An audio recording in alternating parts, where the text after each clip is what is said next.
Hello friends and well wishes of RKS Apex of English.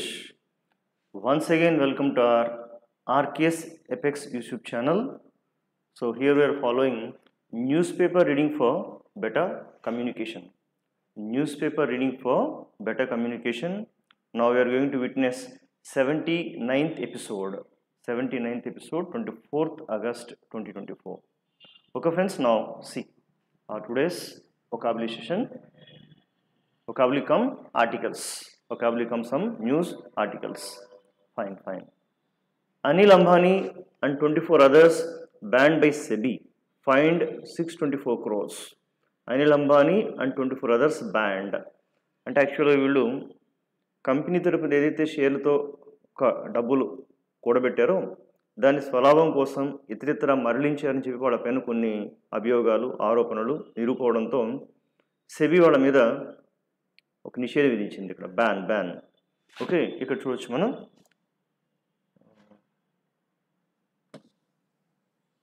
The SEBI prohibits Ambani from buying, selling securities for a period of 5 years. So మరొకసారి చూద్దాం. The SEBI prohibits Ambani from buying. మీకు ఎవరికైనా గుర్తుంటే కనుక last time కూడా ఒక వీడియోలో చెప్పుకున్నాం. అడ్డుకోవడం, ఆపడం అని వస్తే ఇక్కడ ఫ్రెమ్ ప్లస్ ఇంక్ ఫామ్ అనే స్ట్రక్చర్ చాలా బాగా వాడతాం. అడ్డుకోవడం, ఆపడం అంటే ఒక సబ్జెక్ట్ ఆబ్జెక్ట్ని ఒక పని చేయకుండా అడ్డుకోవడం, ఆపడం జరిగితే అంటే మరొకసారి నేను ఆ స్ట్రక్చర్ రాసే ప్రయత్నం చేస్తాను. ఇక్కడ జస్ట్ సీ హియర్ మనకు సబ్జెక్ట్ ఇలా ఉంటుంది. ఇక్కడ కొన్ని వర్బ్స్ తీసుకుంటాం. ఇది మన ఆబ్జెక్ట్. ఏదైనా పని చేయకుండా అడ్డుకుంటే దెన్ ఫ్రేమ్ ప్లస్ ఇక్కడ V1 ప్లస్ ఇన్ఫార్మ్. ఈ స్ట్రక్చర్ చాలాసార్లు రిపీట్ అవుతుంటుంది. కొంచెం జాగ్రత్తగా గుర్తుపెట్టుకుని ప్రయత్నం చేద్దాం. క్లియర్? ఇక్కడ ఈ ప్లేస్లో ఏం వాడచ్చు, ఇక్కడ వీళ్ళు ఏం వాడారు, ప్రొహిబిట్ వాడారు. So we can take prohibit here. ఇంకా ప్రొహిబిట్, స్టాప్, ప్రివెంట్, ప్రిక్లూడ్, రిఫ్రెయిన్, ఇలా కొన్ని వర్డ్స్ మనకు ఉంటాయి. వీటన్నిటితో కలిపి మనం ఒక స్ట్రక్చర్ కూడా చేసాం లాస్ట్ టైం. కాబట్టి ఆ వీడియో కూడా ఒకసారి మీరు తెలుస్తూ చూడండి. ఒకసారి మన వీడియో యూట్యూబ్ ఛానల్లోకి వెళ్ళి. సో ప్రొహిబిట్స్ అంటే స్ట్రక్చర్స్ ఫర్ బెటర్ కమ్యూనికేషన్ అనే దానిలో చెప్పడం జరిగింది. ఇది structures for better communication. So prohibit, stop, prevent, refrain, పక్కన object, next from plus inform. Okay, ఇక్కడ సెంటెన్స్ చూస్తే the SEBI prohibits Ambani from buying, selling securities. అది అమ్మకుండా కొనకుండా అతని పైన నిషేధం విధించింది. దీన్ని మనం ఇంకోలా చూసుకుంటే కనుక వర్షం అలా పడుతుంది, మేము బయటికి వెళ్దాం అనుకున్నాం, మమ్మల్ని బయటికి వెళ్ళనివ్వకుండా వర్షం అడ్డుకుంది. అంటే సబ్జెక్ట్లో వర్షం వస్తుంది కదా. The rain stopped us from going outside. The rain stopped us from going outside. The rain stopped us from going outside. ఒక ఆయన విదేశాలు వెళ్దాం అనుకుంటున్నాడు, కానీ ఆయన పైన కేసులు ఉన్నాయి. చట్టం మొత్తాన్ని విదేశాలు వెళ్ళకుండా ఆపుతుంది. అప్పుడు చెప్పచ్చు the law prohibits from going abroad. The law prohibits him from going abroad. The law prohibits him from going abroad. ఇలాగక్కడ. సో ఇంట్లో తెలుసు కదా, పేరెంట్స్ మొబైల్ ఆడకుండా ఆ పిల్లల్ని అడ్డుకుంటున్నారు. So the parents prevent the children from playing mobile games. The parents prevent the children from playing mobile games. ఇట్లాగా ఒక సబ్జెక్ట్ ఆబ్జెక్ట్ ఏదైనా పని చేయకుండా అడ్డుకోవడం, ఆపడం అంటే ఫ్రెండ్స్ ఈ స్ట్రక్చర్ బాగా రావాలి. కొంచెం గుర్తుపెట్టుకొని రిపీటెడ్గా న్యూస్ పేపర్లో చూడడానికి అలవాటు అయిపోద్ది. అంతే, అంత పెద్ద విచిత్రం ఏమి ఉండదు. సింతే కదా అనిపిస్తుంది తను. Clear? Fine. Next web of fraud. అంటే ఇదంతా కూడా ఒక గూడు పుట్టాను అనమాట. ఇక్కడ అంటే ఫ్రాడ్ అంటే తెలుసు కదా, పెద్ద ఫ్రాడ్ అబ్బా అంటుంటాం కదా, అంటే మోసగాడు. ఈ మోసగాడులో ఒక గూడు అనమాట ఇదంతా కూడా. The SEBI order details the irregularities in the functioning of certain key managerial personnel of Reliance Home Finance Limited. Irregularities అంటే కనుక అవకతవకలు. ఫైనాన్షియల్ ఇర్రెగ్యులారిటీస్ అంటే కనుక ఆర్థిక అవకతవకలు. అంటే ఈ అవకతవకలు జరిగినాయి కదా, దానిపైన కొంచెం సరైన డీటెయిల్స్ తీసుకోమని చెప్పి సెబీ ఆర్డర్ చేయడం జరిగింది. The company was systematically stripped of its assets on instructions from Anil Ambani. అంటే అనిల్ అంబానీ ఇచ్చిన సూచనల మేరకు కంపెనీ కొన్ని ఆస్తులను పక్కన పెట్టి వేరేగా వాడడం జరిగింది. అంటే స్ట్రిప్డ్ ఆఫ్ అంటే కొంచెం పక్కకు తీసుకోవడం అనమాట. ఆ స్ట్రిప్డ్ ఆఫ్ కొంత మనీని కట్ చేసి పక్కన పెట్టి చక్కగా ఆస్తులని కంపెనీ యొక్క ఆస్తులు, కంపెనీ అంటే కనుక షేర్ రూపంలో కలెక్ట్ చేసినట్టు ఆస్తుల్ని వేరేగా కొంచెం వాడడం జరిగింది. Ambani and others were involved in a fraudulent scheme. Fraudulent అంటే మోసపూరితమైన స్కీమ్ అనమాట. By disbursing loans eroding companies finances. Company ఫైనాన్సెస్ని ఎరోడ్ అంటే కనుక తరిగించేయడం, లేదంటే దాన్ని వాడేసుకోవడం. అలా వాడేసుకోవడం వల్ల వీళ్ళు చేశారు. ఇక్కడ ఇంకొక చిన్న స్ట్రక్చర్ చూడండి. Ambani and others were involved. ఈ కేసులో అతను కూడా ఇన్వాల్వ్ అయ్యాడు అంటే కనుక మీరు చెప్పాలి హీ ఇన్వాల్వ్డ్ కాదు, he is involved. So he is also involved. అంటే ఇది మీరు చెప్పేటప్పుడు ఇలా తీసుకోవాలి, సబ్జెక్ట్ ప్లస్ ఏదైనా ఒక బీ ఫామ్ తీసుకొని నెక్స్ట్ ఇన్వాల్వ్డ్ అని చెప్పాల్సి ఉంటుంది. ఓకే, నాకు దాని మీద సంబంధం లేదు. I'm not involved in that, I'm not involved in that. So past టెన్స్లో చెప్పాలి. He was also involved in that case. ఆ కేసులో ఆయన కూడా ఇన్వాల్వ్ అయి ఉన్నాడు. హీ వాజ్ ఆల్సో ఇన్వాల్వ్డ్ ఇలాగనమాట అక్కడ. Clear? Right friends. Next one, debt trap. ఇది డిఈబిటీ కదా, ఇక్కడ బీ సైలెంట్ అవుతుంది, మీరు డెట్ అని చదవాలి. డెట్ అంటే అప్పు, ట్రాప్ అంటే వల, అంటే అప్పుల వల, అంటే వడ్డీలకు ఇచ్చి వాళ్ళ ఇల్లు ఆస్తులని లాగేసుకోవడం అన్నమాట ఇక్కడ. సో అప్పుల వల. Caught in the jaws of loans sharks. Jaws అంటే కనుక కూరలు, అంటే ఇట్లా కూరలు వస్తాయి కదా, పాము కానీ దేనికన్నా కానీ కొన్ని కూరలు ఉంటాయి, ఇట్లా కూరలు.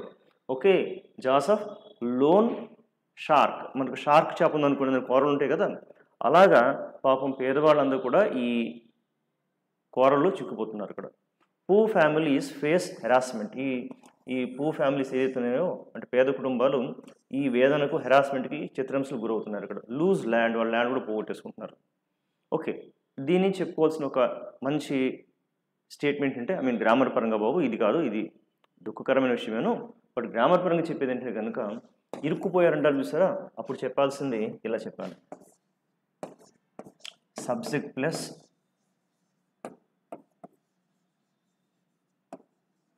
Get caught plus in. నువ్వు ఎందులో ఇరుక్కుపోతే అది చెప్పేసుకోవడం. ఫర్ ఎగ్జాంపుల్ నేను నిన్న ట్రాఫిక్లో ఇరుక్కుపోయాను, then I say here I, past tense కాబట్టి గెట్కి got.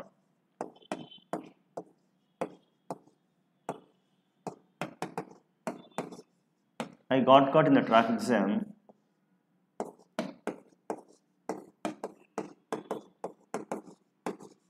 yesterday. I got caught in the traffic jam. Then ఆయన లిఫ్ట్లో ఇరుక్కుపోయాడు. So he was caught or he got caught in the lift. He got caught in the lift. ఇలా get caught, got caught. ఇట్లాగా ఇక్కడ cot అంటే ఇవ్వలేదు కదంటే get అనేది ఇవ్వరు ఇక్కడ, హెడ్లైన్స్లో కట్ చేస్తారు. So caught in the jaws of, jaw అంటే కూరలు, ఆ కూరలు ఇరుక్కుపోయారు పాపం చెప్పమంటాను. సో మీరు ఎక్కడైనా ఇరుక్కుపోతే కనుక ఆ పదం వాడాల్సి ఉంటుంది. ఓకే, నేను నిన్న మేనేజర్ దగ్గర దొరికిపోయాను, ఇంటర్వ్యూలో దొరికిపోయాను అంటే అబద్ధం ఆడి దొరికిపోయారు. So he got caught red handedly in the interview. Okay, he got caught ఇట్లాగంతా కూడా. డెట్ అంటే కనుక అప్పు, ట్రాప్ అంటే వల, అప్పుల వల. ఓకే, నెక్స్ట్ వైఎస్ఆర్సి రూయిన్డ్ గ్రామ పంచాయత్స్. పవన్ కళ్యాణ్ చెప్తున్నారు. రూయిన్ అంటే కనుక నాశనం చేయడం. ఈ వైఎస్ఆర్సి అనేది గ్రామ పంచాయతీ వ్యవస్థలను నాశనం చేసి తెలిసింది అని చెప్తున్నారు అన్నమాట ఇక్కడ. So deputy chief minister Pawan Kalyan warned on Friday that the goonda act would be invoked if anyone attempts to grab gram panchayat lands allotted for community purposes. అంటే కమ్యూనిటీ పరంగా అది డెవలప్ అవడానికి ఏదైతే గ్రామ పంచాయతీ కొన్ని స్థలాలు ఇచ్చారో వాటిని ఎవరైనా కబ్జా చేసే ప్రయత్నం చేసే వాళ్ళపైన గూండా యాక్ట్ని పెట్టి లోపలేస్తామని చెప్పి వార్నింగ్ ఇస్తాను అనమాట ఇక్కడ. So he want that the goonda act would be invoked అంటే దాన్ని అమల్లోకి తీసుకొస్తామని చెప్పడం అంతా కూడా. అంటే ఈ చిన్న వార్తలే కాబట్టి ఈజీగా చదివేయచ్చు. మనకి ఇంగ్లీష్తో ఒక అలవాటు ఏర్పడుతుంటుంది, హ్యాబిట్ ఫామ్ అవుతుంటుంది అనమాట ఇక్కడ. Language is a habit farming. అంటే లాంగ్వేజ్ అనేది అలవాటు చేసుకోవడం, అంటే మెల్లిమెల్లిగా ఇంట్రెస్ట్ పెరిగి కొంది చూస్తే ఓహో బాగుంటే కదా వచ్చేస్తే ఆటోమేటిక్గా అలవాటు అయిపోతుంది. ఆ ప్రాసెస్ అలవాటు అయితే కనుక ఆటోమేటిక్గా మీకు రాయడం కానీ అది మాట్లాడడం కానీ వచ్చేస్తుంటుంది. కాబట్టి ఫ్రెండ్స్ కొంచెం టెర్మినాలజీ కానీ లేదంటే ఆ ప్యాటర్న్స్ కానీ కొంచెం ప్రాక్టీస్ చేయండి. ఓకే, రోజుకి ఒక కొన్ని న్యూస్ ఆర్టికల్స్ అయితే అలవాటైపోతుంది. ద ఎంటైర్ గ్రామ Panchayat system collapsed during the YSRC period. అంటే ఆ పీరియడ్లో అది కుప్పకూలిపోయింది, కొలాప్స్ అయిపోయింది అంతా కూడా వాళ్ళ వైఎస్ఆర్సీ హయాంలో. So even as the sarpanches in most of the గ్రామ పంచాయత్స్ వర్ వైఎస్ఆర్సీ నామినీస్. అంటే వైఎస్ఆర్ తరపున నామినీగా ఉన్నట్టు వాళ్ళ అభ్యర్థులే ఈ పంచాయతీ వాటిలో ఉండడం, అంటే వాళ్ళు మొత్తం ఆక్యుపై చేయడం ఇలా చేసేదంతా కూడాను. ఇక నుంచి ఇలా కాదు, దీనిలో మేము మార్పులు తీసుకొస్తామని చెప్తాం అనమాట. The present government is firm on the development of gram panchayats. ఇక్కడ మంచి పదం FIRM, ఫార్మ్. FIRM ఫార్మ్ అంటే కనుక కఠినంగా, గట్టిగా, స్ట్రాంగ్గా అని అర్థం వస్తుందంతా కూడాను. క్లియర్? ఇక్కడ FIRM ఫార్మ్ అన్నాం కదా, FIRM firm. The government is firm on. The government is firm on. Firm అంటే కఠినంగా. మనం తీసుకోవచ్చు ఇలాగా సబ్జెక్ట్ ప్లస్ ఒక బీ ఫార్మ్ అంటే తెలుసు కదండి. ప్రెజెంట్ అయితే కనుక యామిజర్ పాస్ట్ ప్లస్ వర్క్ తీసుకొని FIRM ఫార్మ్ ప్లస్ ఆన్ ఇలా వెళ్ళిపోవచ్చు. ఆన్ పక్కన యూ కెన్ టేక్ ఇది నౌన్ ఆర్ ఇన్ఫార్మ్. అంటే ఈ పక్కన చక్కగా ఏదైనా ఒక నౌన్ తీసుకోవచ్చు, ఆర్ V1 ప్లస్ ఇన్ఫార్మ్ తీసుకోవచ్చు. ఇలా న్యూస్ పేపర్స్ కూడా స్ట్రక్చర్స్ ఫామ్ చేసుకోవచ్చు అనే విషయం తెలుసుకోవాలి. ఇప్పుడు దీని నుంచి ఏం తీసుకోవచ్చు? ఇప్పుడు కొన్ని స్కీమ్స్ ఉన్నాయి, వాటిని ఇంప్లిమెంట్ చేయాలని వాళ్ళు చాలా కృతనిశ్చయంతో దృఢంగా ఉన్నారు. అక్కడ అప్పుడు ఏం చెప్పచ్చు? ద GOVT అంటే government, be form is FIRM firm on ing form తీసుకోండి, implementing all the schemes.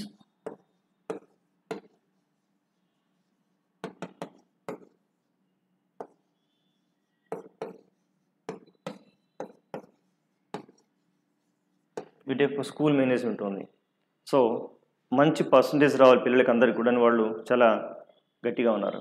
The school management is firm on achieving good percentage in the exams. The school management is firm on ing form కదా, on achieving good percentage. ఇట్లాగా is ఎక్కడ చూడండి, ఇది government subject అయితే is ఒక be form, FIRM form అంటే గట్టిగా on పెట్టి నెక్స్ట్ నౌన్ పెట్టవచ్చు, ఇన్ఫార్మ్ పెట్టవచ్చు. ఇలా స్ట్రక్చర్స్ డెవలప్ చేసుకుంటే చాలా చాలా ఈజీగా ఉంటుంది. అలాంటి సెంటెన్సెస్ మీరు కూడా మీ ఓన్గా ప్రయత్నించండి అంతా కూడా. Clear? We take my case. I am firm on uploading useful videos on YouTube. Okay, ఏం చెప్తున్నారు? నాకు బీ ఫార్మ్ యామ్ కదా, I am next FIRM firm on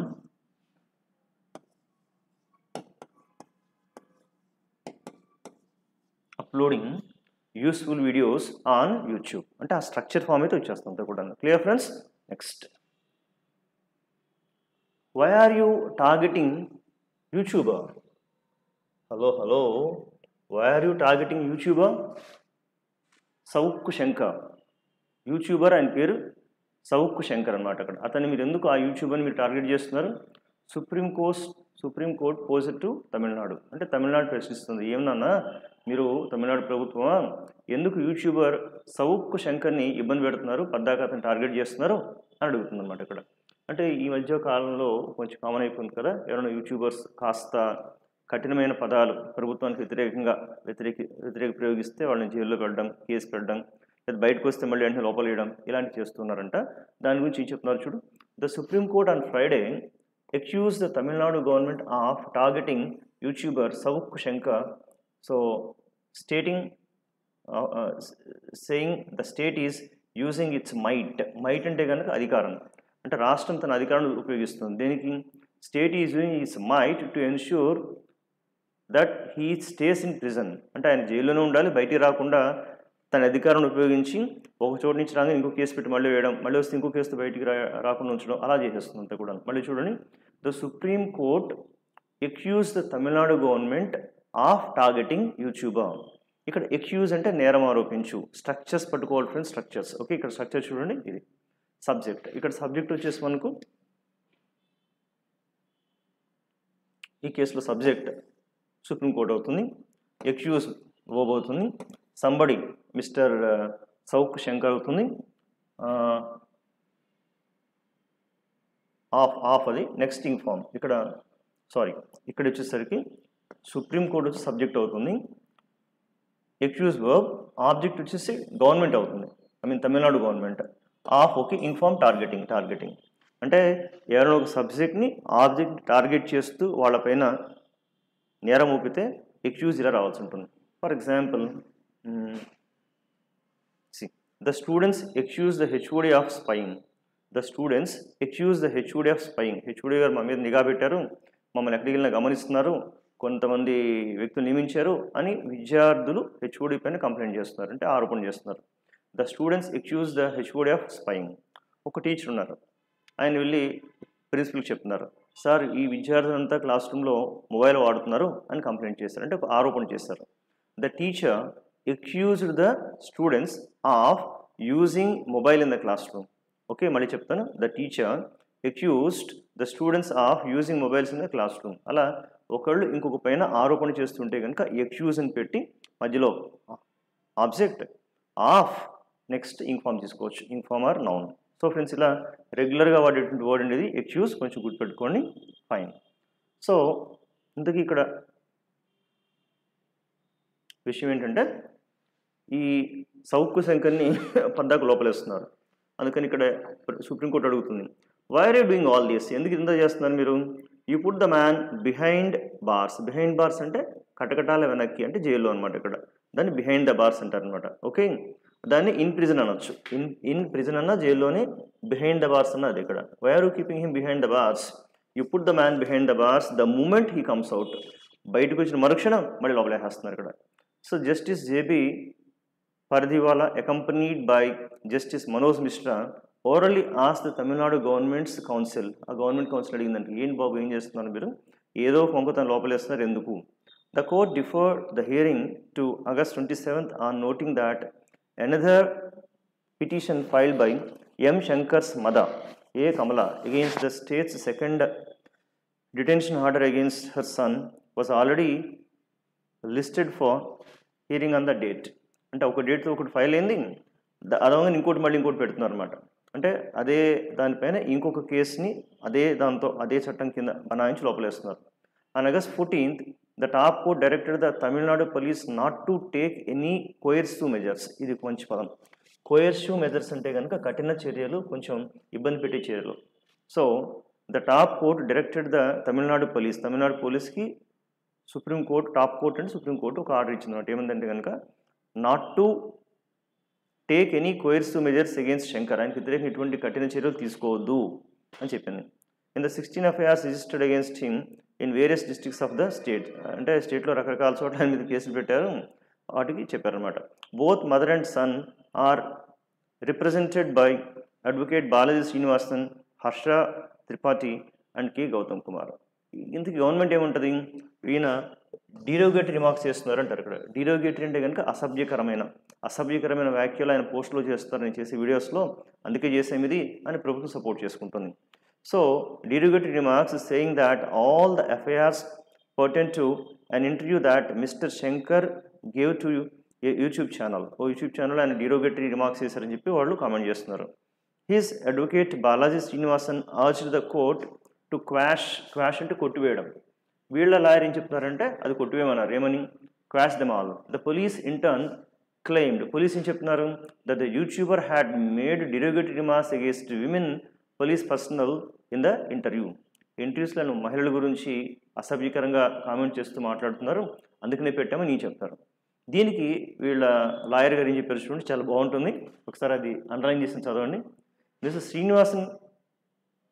Srinivasan countered, వాళ్ళు చెప్పిన దానికి వాళ్ళు ఏం చెప్పారు, ఈ యూట్యూబర్ మహిళల గురించి అసభ్యకరమైన కామెంట్ చేస్తున్నారు అని చెప్పారు. దీనికి ఈ లాయర్ గారు ఏమన్నారు చూడండి, ద శ్రీనివాసన్ కౌంటర్డ్, ఒక కౌంటర్ ఇచ్చారు తిరిగి. ఏమని? That his client was merely exercising his right to free speech. Merely అంటే కనుక MERELY, మియర్లీ అంటే కేవలం, జస్ట్ కేవలం ఆయన తన వాక్ స్వాతంత్రాన్ని వాడాడు కానీ అసభ్యంగా వాడలేదు. ఫర్ విచ్, దీనికి స్టేట్ గవర్నమెంట్ ఏం చేస్తుంటే నాట్ ప్రాసిక్యూటింగ్ బట్ పెర్సిక్యూటింగ్ హిమ్ అని చెప్పారు. అక్కడ ఆ వర్డ్స్ ఎంత బాగా వాడారు. సో ప్రాసిక్యూట్, పర్సిక్యూట్ తేడా ఏంటి? ప్రాసిక్యూట్ అంటే కనుక విచారించడం, పెర్సిక్యూట్ అంటే కనుక వేధించడం. అలా రాష్ట్ర ప్రభుత్వం తన మీద కేసు పెడితే పెట్టచ్చు, కానీ దాన్ని విచారించాలి కానీ ఆయన వేధించకూడదు, కాబట్టి ప్రభుత్వం అతను విచారించట్లేదు, వేధిస్తుందని చెప్తాను అనమాట. అంటే ఆ ఓడింగ్ చూడండి. సో ఈ ఏదైతే అతని మీద ఆరోపణ ఉందో దానికి for which the state was not prosecuting but పెర్సిక్యూటింగ్ అని వాడారు అంతా కూడా. ఇలాగా ఆ వొకాబులరీ చాలా బాగుంటుంది వాడేది అంతా కూడాను. సో ఒకసారి గమనించండి ఫ్రెండ్స్, ఇందులో ఉన్నటువంటి literary Joy. Fine. Next, blow to Bengal government as High Court tells CBI to probe RG Kher ex-principal for graft. Blow అంటే కనుక దెబ్బ. ఇట్స్ ఎ గ్రేట్ బ్లో, వాళ్ళకి ఎదురు దెబ్బ తగిలింది. ఇట్స్ ఎ బ్లో టు గవర్నమెంట్కి పెద్ద దెబ్బ. ఇట్లా బ్లో అంటే కనుక దెబ్బ. మరి బ్లో అంటే అది వెర్బ్ అండి, అది వెర్బ్, ఇది నౌన్, ఇది verb. It's a great blow to Bengal government as high court tells CBI to probe అంటే కనుక దర్యాప్తు జరపమని, దర్యాప్తు చేయండి వీళ్ళకి అని చెప్పింది. ఎవరిని? ఆర్జీ ఖర్. ఎవరైనా? ఆర్జీ ఖర్ ఎక్స్-ప్రిన్సిపల్. ఆర్జీ ఖర్ అనేది కళాశాల పేరు, మనకు కలకట్టాలో ఘోర సంఘటన జరిగింది కదా, ఆ కళాశాల ఆర్జీ ఖర్. దాని ఎక్స్-ప్రిన్సిపల్ ఎవరుతున్నారో ఫర్ గ్రాఫ్ట్. గ్రాఫ్ట్ అంటే కనుక అర్థం అధికారంతో లేదంటే రాజకీయంగా కానీ ఆ ప్రాబల్యంతో డబ్బులు సంపాదించడం. ఒక అధికారంగా కానీ రాజకీయాన్ని అడ్డుపెట్టుకుని డబ్బులు సంపాదించుకోవడానికి గ్రాఫ్ట్ అంటారు. ఆ కేసు కింద ఎక్స్-ప్రిన్సిపల్ని బుక్ చేసి అతను విచారించిన ముందు చెప్తున్నారు అక్కడ. The whole government was riddled with graft, bribery and corruption. అంటే అక్కడ ఒక ఎగ్జాంపుల్ చెప్తున్నారు. ప్రభుత్వం అంతా కూడా ఈ అవినీతి సొమ్ము, లంచము, అవినీతి, కరప్షన్ వీటితో కూరుకుపోయిందని చెప్తున్నారు. ఆ కూరుకుపోవడాన్ని చెప్తున్నారు అనమాట. The whole government riddled. సరే, ఈ కేసు ఏదైతే ఉందో దానిపైన జరిగిన ఇది. Okay, see here.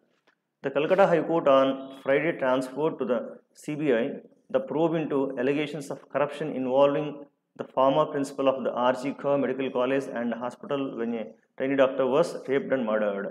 అంటే ఎవరైతే ప్రిన్సిపల్ ఉన్నారో ఆయన పైన గ్రాఫ్ట్ అంటే అధికారంగా దుర్యోగానికి పాల్పడి డబ్బులు సంపాదించిన అతని పైన దర్యాప్తు కొనసాగించిందని the Calcutta high court on Friday transferred to the central bureau of investigation, సిబిఐకి అప్పచెప్పింది.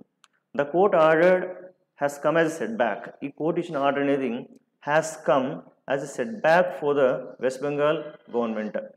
సెట్ బ్యాక్ అంటే కనుక ఎదురు దెబ్బ. ఈ ఆర్డర్ ఇవ్వడం అనేది నిజంగా బెంగాల్ ప్రభుత్వానికి ఒక ఎదురు దెబ్బ లాంటిది. ఎందుకంటే ఒక హైకోర్టు వేలు చూపించి ఇలా చేస్తే ఎట్లా తప్పు కదా అని చెప్పి గవర్నమెంట్ ప్రశ్నిస్తూ అతను అరెస్ట్ చేయమని చెప్తూ ఇలా ఇచ్చిందనమాట ఇక్కడ. కాబట్టి ఇది ఒక సెట్ బ్యాక్గా మనం భావించాల్సింది. అలాగే ఈ డేటా కంటిన్యూ అవుతుంటుంది. మనం ఇందులో ఒక 2-3 పదాలు నేర్చుకుందాం. ఒకటి బ్లో అంటే కనుక ఎదురు దెబ్బ. ప్రోబ్ అంటే దర్యాప్తు. గ్రాఫ్ట్ అంటే అవినీతిగా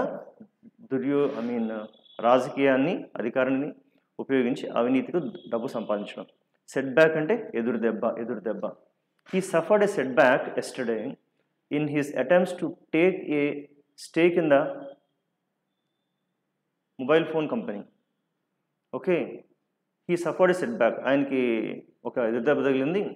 ఆయన మొబైల్ కంపెనీలో కొంత పార్ట్ అంటే కొంత వాటాని తను తీసుకోవాలని ప్రయత్నించడంతో కూడాను ఒక వాటాదారుడుగా, లేదంటే ఆయనకి ఏమైనా షేర్స్ ఉన్నాయేమో దాన్ని ఉపయోగించి తీసుకుందాం అనుకుంటే దానికి ఎదురు దెబ్బ తగిలింది. ఈ suffered a set back yesterday in his attempts to take a stake in the mobile phone company. ఆ కంపెనీలో కొంత వాటాని రాబట్టే ప్రయత్నంలో అతనికి ఎదురు దెబ్బ తగిలిందంటే అనుకున్నది అవ్వలేదు అని చెప్పడం అంతా కూడా. సో ఫ్రెండ్స్, సెట్ బ్యాక్ అంటే కనుక ఎదురు దెబ్బ. సఫర్ అనే పదంతో వాడితే బాగుంటుంది. ఈ సఫర్డ్ ఎ సెట్ బ్యాక్ అంటే ఒక సెట్ బ్యాక్ ఎదుర్కొన్నాడు, ఆయన పడింది అన్నట్టు. రైట్. ఇక ఇంకొక పదం వాడారు ఇక్కడ. ఇదేంటంటే చూడండి. Subsequent to the hapless incident on August 9th, the enquiry into the same was transferred to the CBI. ఇక్కడ హ్యాప్లెస్ ఇన్సిడెంట్ అంటే దుర్బలమైన సంఘటన. అంటే ఇక్కడ హ్యాప్లెస్ పూర్ పీపుల్ అంటారు. హ్యాప్లెస్ అంటే నిస్సహాయమైన వస్తుంది ఇక్కడ. Unlucky and usually unhappy. Many children are hapless victims of this war. ఈ వారికి వాళ్ళు నిస్సహాయంగా బలైపోయారు వాళ్ళంతా కూడాను. హ్యాప్లెస్ విక్టిమ్స్ అంటే దుర్భరులైనటువంటి వాళ్ళు ఈ యుద్ధంలో బలైపోయారు. ఈ దుర్భరమైన సంఘటన ఆ రోజు జరిగింది. ఇలా హ్యాప్లెస్ అనేది కూడా ఎక్కువ వాడుతుంటారు. దీనిలో వాడిన పదాలు చూడండి. Hapless, probe, graft, set back, blow. Next one. Will Vijay succeed where others couldn't. అంటే నిన్న మొన్న కూడా అనుకున్నాం మనం, మిస్టర్ విజయ్ తమిళ హీరో కదా, ఆయన రాజకీయాల్లోకి ప్రవేశిస్తూ తన పార్టీ లోగో, దానికి ఒక బ్యాక్గ్రౌండ్ సాంగ్ అన్నీ కూడా రిలీజ్ చేశారు. ఇప్పుడు ఈ ఆర్టికల్ ఏం ప్రశ్నిస్తుందంటే, will Vijay succeed where others could not, అంటే ఇతరులు ఎవరైతే గెలవలేకపోయారో ఆ గెలుపు విజయ్ సాధించగలుగుతాడా అంటే, ఇతరులు అంటే కనుక ఇప్పటిదాకా ఉన్నది ఇక్కడ బైపోలార్ సిస్టమ్. బైపోలార్ అంటే అర్థం ఏంటి? బై అంటే రెండు, అంటే రెండు పార్టీలో ఉన్నాయి అంతా కూడా. ఎప్పుడు చూసినా కూడా ఉంటే ఏఐడిఎంకే లేదంటే డిఎంకే, ఈ రెండు ఎప్పుడు రూల్ చేస్తూ ఉంటాయి. అంటే డిఎంకే లేదంటే ఏఐడిఎంకే, ఈ రెండు కాక ఇంకోటి రావాలని చాలామంది ప్రయత్నించారు. కమల్ హాసన్ ప్రయత్నించారు, విజయకాంత్ ప్రయత్నించారు, రజనీకాంత్ వద్దా వద్దా అని అలా కబడ్డీ మరి వెనక్కి వచ్చేసారు, వద్దులే ఎందుకు వచ్చిన కూడా వెనక్కి వచ్చేసారు. ఇట్లాగా చాలామంది గత 50 సంవత్సరాల్లో ప్రయత్నిస్తూ వస్తున్నారు. ఇప్పుడు విజయ్ వస్తున్నారు కదా, ఇతను ఏమన్నా చూపించగలుగుతారా తన ఇన్ఫ్లుయెన్స్ని ఏదన్నా అని క్వశ్చన్ చేస్తున్నారు ఇక్కడ. సరే ఈ వార్త ఇంట్రెస్ట్ ఉన్న వాళ్ళు చదవండి, పర్వాలేదు. బట్ హెడ్డింగ్ చూడండి, will Vijay succeed. Will Vijay succeed, ఇక్కడ సక్సీడ్ అనేది వర్బ్ అండి. ఇక్కడ ఎక్కువ మంది నేను చూసిన స్టూడెంట్స్లో ఈ సక్సీడ్ అనే పదాన్ని కొంచెం కిచిడీ చేస్తుంటారు. కిచిడీ ఎందుకు చేస్తారంటే, ఇక్కడ పదాలు ఒకేలా ఉంటాయి. ఎలాగంటే సక్సీడ్ అనేదేమో verb, success noun, successful adjective. ఇలా ఆఫ్ కోర్స్ సక్సెస్ఫుల్ ఉంది యాడ్వర్బ్, అది వేరు, అది కూడా ఉంది. ఇక్కడ ఎలాగంటే వీటిని మనం వర్డ్ ఫ్యామిలీ అంటాం. వర్డ్ ఫ్యామిలీ అంటే అన్ని స్టూడెంట్కి ఒకేలా ఉంటాయి, ఒకేలాగా. ఇది ఒక ఫ్యామిలీ. ఇంకో ఫ్యామిలీ తీసుకుంటే క్రియేట్, క్రియేటివ్, క్రియేటివ్లీ, క్రియేషన్, ఇలా యాక్ట్, యాక్షన్, యాక్టివ్, యాక్టివ్లీ ఇలా ఉంటాయి. అందులో ఏ వర్డ్ తెలుసుకుంటే కనుక దాంతో బ్యాటింగ్ చేయడం తేలిక అవుతుంది. బ్యాటింగ్ అంటే సెంటెన్స్ రాయడం. What we consider each word is just like a ball. Now you take a ball, each word we take it as a ball, ఒక బాల్ అనుకోండి. Then you are a batsmen, మీరు ఒక చక్కటి batsmen మీరు. Okay, ఇప్పుడు ఈ ball మీరు కొట్టబోతున్నారు. ఇప్పుడు బ్యాట్స్మెన్ ఎలా చూస్తారు చూడండి, ఇక్కడ బ్యాట్ పెట్టి ఆడుతూ దూరం నుంచి ఆ బాల్ని గమనిస్తారు, ఎట్లా వస్తుందో ఆ స్టైల్ని బట్టి దాన్ని కొడతారు. అలాగే మీరు చూడాల్సి ఉంటుంది, ఆ రాబోయే వర్డ్ వర్బా, యాడ్జెక్టివా, యాడ్వర్బా, ఓకే నౌనా, దాన్ని బట్టి ఇది ఎలా రాయాలి అనేటువంటి మనకు టెక్నిక్ తెలిసి ఉండాల్సి ఉంటుంది. అది తెలిస్తే రైటింగ్ చాలా తేలిక అవుతుంది. ఇప్పుడు ఇదే సెంటెన్స్ని మనం 3 రకాలుగా చెప్పచ్చు. విల్ విజయ్ సక్సీడ్ అంటే వర్బ్. అదే నౌన్ తీసుకుంటే కనుక will Vijay get success, get success వాడాలి. Will Vijay get success where others couldn't. దీన్ని సక్సెస్ఫుల్ తీసుకుంటే will Vijay be successful, will Vijay be successful. ఇలా కాంబినేషన్స్ తెలియాల్సి ఉంటుంది. ఇది తెలియక కొద్దిమంది ఏం చేస్తారంటే ఈ గెట్ని, సక్సీడ్ని, లేదంటే సక్సెస్ని నౌని సక్సెస్డ్ అని ఇలా వాడుతుంటారు. అందుకని కొంచెం బేసిక్స్ అయితే తెలిసి ఉండాలి మిత్రులారా. ఇంతకీ దీనికి కంక్లూజన్ ఏంటంటే కనుక, కంక్లూజన్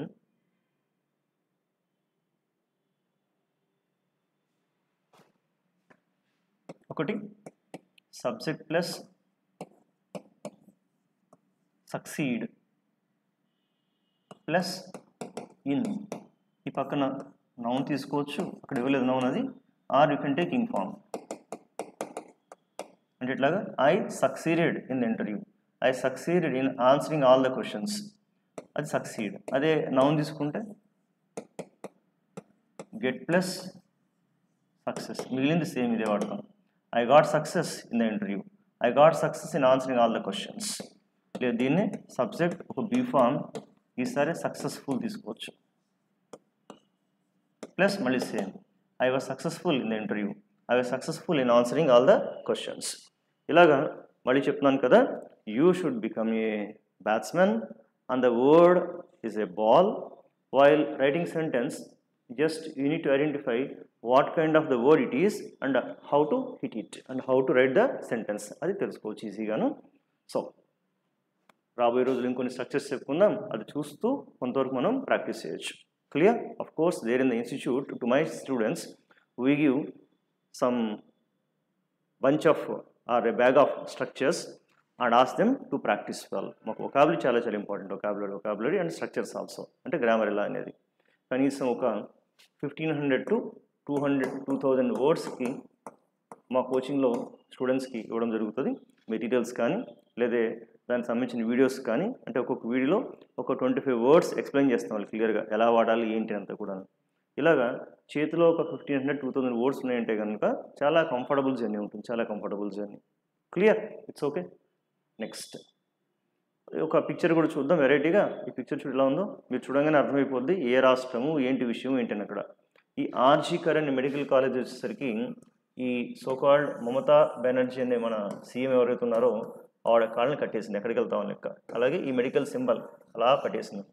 ఇక్కడ పోలీసునేమో ఇలా తయారు చేసి పెట్టేశారు. అంటే వాళ్ళు ఎక్కువగా ఈ కేసులో దర్యాప్తు చేయకుండా ఆ ప్రభుత్వం అడ్డుకోవడంతో, లేదా వాళ్ళకు వీళ్ళకున్న 4 జీతాలు ఆగిపోవడంతో సిబిఐ రంగంలోకి దిగింది, సుప్రీంకోర్టు రంగంలోకి దిగింది. ఇదంతా కలిపి తన కాళ్ళ కుచ్చుగా తయారైపోయింది. అంటే ఈ పిక్చర్ మీకు ఎందుకు చూపిస్తున్నానంటే, మనకు ఒక స్టేట్మెంట్ ఉంటుంది ఇంగ్లీష్లో, ఏ పిక్చర్ స్పీక్స్ 1000 వర్డ్స్ అంటుంది ఇక్కడ. ఏ పిక్చర్ స్పీక్స్ 1000 వర్డ్స్ కదా. ఈ ఒక్క పిక్చర్లో ఒక 1000 పదాల పైన ఉండేటువంటి ఒక కంటెంట్ కాన్సెప్ట్ మనకు కనబడుతుంటుంది అంతా కూడా. అంటే వాళ్ళు చేసిన తప్పు, అలా ప్రభుత్వంకి మెడకు చుట్టుకోవడం, కాళ్ళకు చుట్టుకోవడం, కాళ్ళకు అడ్డుపడడం, పోలీసుని అలా తయారు చేయడం, దిష్టి బొమ్మలో ఎటువంటి పవర్స్ లేకుండా ఇలా అంతా కూడా. సో కాబట్టి మనకు పిక్చర్స్ కూడా చాలా చాలా అద్భుతమైన మెసేజ్ని ఇస్తూ ఉంటాయి. ఇంకో పిక్చర్ చూడండి, ఇది చూడంగానే మీకు అర్థమైపోద్ది. అంటే ఇన్ని కుటుంబాలు లేదంటే ఆ స్లమ్ ఏరియాస్ చూడంగానే చాక్మని గుర్తొచ్చేసేది స్లమ్ డాగ్ మిలియనీర్ అనే సినిమా. ఇంకోలా చెప్పాలంటే కనుక ముంబైలో ధారావి అని ఉంటుంది. ఇక్కడ ధారావి ఆ ధారావి ఏరియా అంతా కూడా ఇదంతా కూడా మనకు చాలాసార్లు సినిమాలు చూస్తుంటాం. Dharavi. So Dharavi in the heart of Mumbai, అంటే ముంబైకి మధ్యలో ఒక హృదయం లాంటిది. ఇక్కడ హార్ట్ ఆఫ్ ముంబై, వేరే square foot of land cost about 30,000. ఒక స్క్వేర్ ఫీటే 30,000 దాకా ఉంటుంది. Will soon undergo redevelopment by Adani group. అంటే అదానీ గ్రూప్ ఆ మొత్తం స్థలాన్ని ఆక్యుపై చేసేసి ఇంకా కొత్తగా, అంటే ఆక్యుపై ఇన్ ది సెన్స్ అధికారికంగానే అది తీసుకొని వీళ్ళకి ఇంకో చోట ఎక్కడన్నా ఇస్తామని చెప్తూ వాడు వస్తున్నారు అనమాట. So people who have lived here for generations alright on government land, అది గవర్నమెంట్ ల్యాండ్ అయినప్పటికీ కూడా, ఇది అయినా కూడా, అంటే అయినా కూడా గవర్నమెంట్ ల్యాండ్ అయినా కూడా అక్కడ ఎప్పటి నుంచి వాళ్ళు జనరేషన్స్ కొద్ది ఉంటున్నారు. Want clarify on their future, who will resettle them, when, where and how. అలాగా అంటే మాకు రీసెటిల్మెంట్ ఇస్తా అంటున్నారు, ఎక్కడిస్తారు, ఎవరిస్తారు, ఎప్పుడు ఇస్తారు అని క్లారిటీ ఇస్తే బాగుంటుందని చెప్పి వాళ్ళు క్వశ్చన్ చేస్తున్నారు.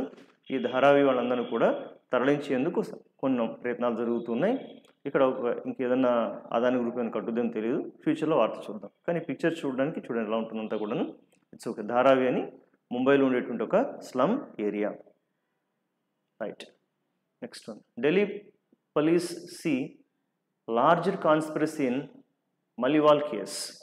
Delhi police see larger conspiracy అంటే కుట్ర.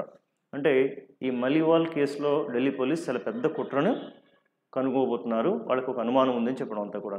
ఇందాక ఎక్యూజ్ చెప్పి గుర్తుందండి, ఎక్యూజ్ ఎట్లాగా ఇందాక చెప్పుకున్నాం, subject plus be form plus accuse plus object plus of plus ing form. ఇక్కడ వాడారు చూడండి, he is accused of assaulting Maliwal. He is accused of assaulting. Assault అంటే దాడి చేయడం. అంటే మలివాల్ మేడం పైన, ఆవిడ మీద దాడి చేసినట్టుగా ఇతని పైన ఒక ఆరోపణ చేయడం జరిగింది. Is accused of assaulting. ఇలాగ ఎక్యూజ్డ్ ఆఫ్, అసాల్ట్ దాడి చేయడం, ఇలా రెగ్యులర్గా వచ్చే వర్డ్స్ అండి ఇది. ఎందుకు ఇక్కడ కాన్స్పిరసీ అంటే కుట్ర. She has been charged with conspiracy to murder. అంటే ఆవిడ మర్డర్ చేయడానికి ప్రయత్నించిందని ఆవిడ పైన ఒక కాన్స్పిరసీ కుట్రని చార్జ్ షీట్గా పెట్టారు, ఆవిడ మీద పెట్టారు. I think there was a conspiracy to keep me of the committee. నాకు తెలుసు కమిటీలో నన్ను పక్కన పెట్టడానికి కుట్రలు జరుగుతున్నాయి. అంటే డైలాగ్ ఏమంటున్నారు, I think there was a conspiracy to keep me of the కమిటీలో నన్ను తొలగించడానికి కుట్రలు జరుగుతున్నాయి. ఇలా ఢిల్లీ పోలీస్ ఈ కేజ్రీవాల్ గారి కేసులో మరొక కొత్త కోణాన్ని వెలుగులోకి తీసుకొస్తున్నారు. ఇంట్రెస్ట్ ఉన్న చదవండి. ఫైన్. ఇక్కడ 2 వర్డ్స్ తెలుసుకోవాలి. ఒకటి కాన్స్పిరసీ, ఇంకొకటి ఎక్యూజ్ అనే పదాన్ని మరొకసారి మనం రీట్రేట్ చేస్తున్నాం, అంటే మరొకసారి చెప్పుకుంటున్నాం. ఓకే, అలా 4 సార్లు చూడంగా అలవాటు అయిపోద్ది, అంతే simple. Next, not taking sides. Narendra Modi's visit to Ukraine was more a balancing act than a peace effort. ఇప్పుడు నరేంద్ర మోడీ గారు 2 days క్రితం యుక్రెయిన్ వెళ్ళి అక్కడ జెలెన్స్కీని కలిసి ఓకే అలా వచ్చారు. ఎందుకు కలిశారు అంటే కనుక మాకు శాంతి చర్చలు చాలా ముఖ్యము, శాంతి నెలకొల్పి మాకు కావాలి అని చెప్తున్నారు. కానీ ఈ న్యూస్ పేపర్లో వచ్చిన ఆర్టికల్ ఎడిటోరియల్ ఏం చెప్తున్నారంటే కనుక నాట్ టేకింగ్ సైడ్స్, అంటే అటువైపు సపోర్ట్ చేయడం ఇటువైపు సైడ్ చేయడం ఇటు ఉండదు. కానీ నిజానికి ఇదేంటంటే Narendra Modi's visit to Ukraine was more a balancing act దాని పీస్ ఎఫర్ట్. అది శాంతి కోసం పెట్టి చర్చ కాదు అన్నది, ఆ ఎఫర్ట్ శ్రమ కాదు, అది బ్యాలెన్సింగ్ యాక్ట్. బ్యాలెన్సింగ్ యాక్ట్ అంటే రష్యాని కలిసి వస్తే ఈయన కోపం వస్తుంది అని ఈయన కలిసి వస్తే అటు ఇటు బ్యాలెన్స్ చేసుకోవచ్చు. అందుకని ఎటు మొక్కకుండా కొద్దిసేపు అటు వెళ్ళడం కొద్దిసేపు ఇటు వెళ్ళడం అలాగా చేసే పనే కానీ ఇందులో శాంతికి సంబంధించిన ఏది లేదు అని ఈ పత్రిక కామెంట్ చేస్తుంది అన్నమాట. ఇక్కడ 6 weeks after his visit to Moscow prime minister Narendra Modi 6 weeks visit to Moscow అంటే ఒక 6 వారాల క్రితం మాస్కో వెళ్ళి అక్కడ పుతిన్ని కలిసి ఆయనతో చెప్పారు. ఇప్పుడు అలా మాట్లాడుతున్నప్పుడు ఈయన కోపం వస్తుంది కదా, మళ్ళీ ఇటు వచ్చి వీళ్ళని అట్లాగా రెండు వైపులా బ్యాలెన్స్ చేసే ఎఫర్టే కానీ శాంతికి సంబంధించిన ఏం లేదు రేబ్బా అని చెప్తున్నారు అంతా కూడా. So 6 weeks after his visit to Moscow prime minister Narendra Modi's trip to kiwi and meeting with Ukraine president Zelensky on Friday was largely seen as an exercise in balancing India's position on the Russian-Ukraine war. Largely seen, మొత్తంగా చూసేది ఏంటంటే కనుక as an exercise in balancing India's position on the Ukraine-Russian war since Russia first invaded Ukraine in February 2022. అప్పుడెప్పుడో 2022లో first Russia Ukraine పైన దాడి చేసింది. India has maintained uniquely distant position from the war, అంటే ఆ వార్ నుంచి uniquely distant అంటే అటువైపు రష్యాకి support చేయకుండా ఇటువైపు ఉక్రెయిన్కి సపోర్ట్ చేయకుండా ఈక్వల్ డిస్టెన్స్లో ఉంది అని చెప్తారు అనమాట. సో ఇప్పుడు రష్యాని కలిసి వచ్చారు 6 వారాల క్రితం, ఇప్పుడు ఇటు కలవకపోతే రెండు బ్యాలెన్స్ అవ్వదు, ఆ బ్యాలెన్స్ చేసే ప్రయత్నమే కానీ వేరేం లేదు అనుకుంటూ ఒక ఆర్టికల్ ఇక్కడ కొనసాగుతోంది. ఇంట్రెస్ట్ ఉన్న వాళ్ళు చదవండి. Right, next one, design Indian dress code for convocations health ministry గారు ఒక ఇది చెప్పుకొచ్చారు. మనకి ఏదైనా కోర్సెస్ కంప్లీట్ అయినప్పుడు యూనివర్సిటీస్లో కానీ ఎక్కడైనా ఈ బ్లాక్ డ్రెస్ ధరించి క్యాప్ పెట్టుకొని ఇలా చెప్తుంటారు కదా, దాన్ని కాన్వకేషన్ అంటారు. ఈ కాన్వకేషన్కి డ్రెస్ ధరించడం అనేది ఎప్పటి నుంచో బ్రిటిష్ కాలం నుంచి వస్తున్నట్టు ఒక సాంప్రదాయం, అది మందే కాదు. అది తీసి పక్కన పడేసేసి ఏ రాష్ట్రానికి సంబంధించినటువంటి ఆహార్యం దుస్తులు ధరించి దాంతో చక్కగా మీ పట్టాలు అందుకోండి అని ఆయన పిలుపునిస్తున్నారు అనమాట ఇక్కడ. సో చూడండి, దీనికి ఆయన పిలుపునిస్తున్నారు.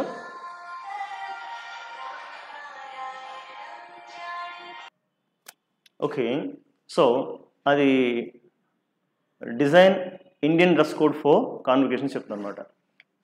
ద బ్లాక్ రోబ్ అంటే దుస్తులు, the black robe and cap పెడతాం కదా, use during convocation by various institutions of the health ministry is a colonial legacy. Colonial అంటే కనుక వలసవాదం, లెగసీ అంటే వారసత్వంగా. ఆ వలస వారసత్వం ఎప్పటి నుంచో వస్తుంది, అది మనకి ఇప్పుడు వద్దు. Which needs to be changed, ఇప్పుడు మార్చాల్సి ఉంటుంది. Says the latest order from the ministry.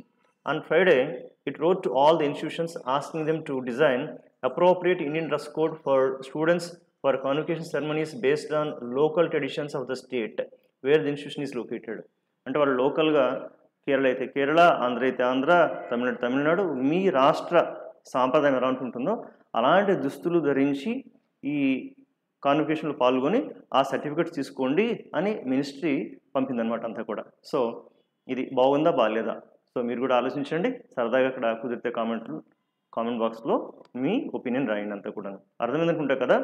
Design Indian dress code for convocation, ఈ కాన్వకేషన్స్ అప్పుడు ఈ స్టైల్ మార్చిండి, అది మంది కాదు, అది కొలనియల్ లెగసీ అంటే వలస వారసత్వం.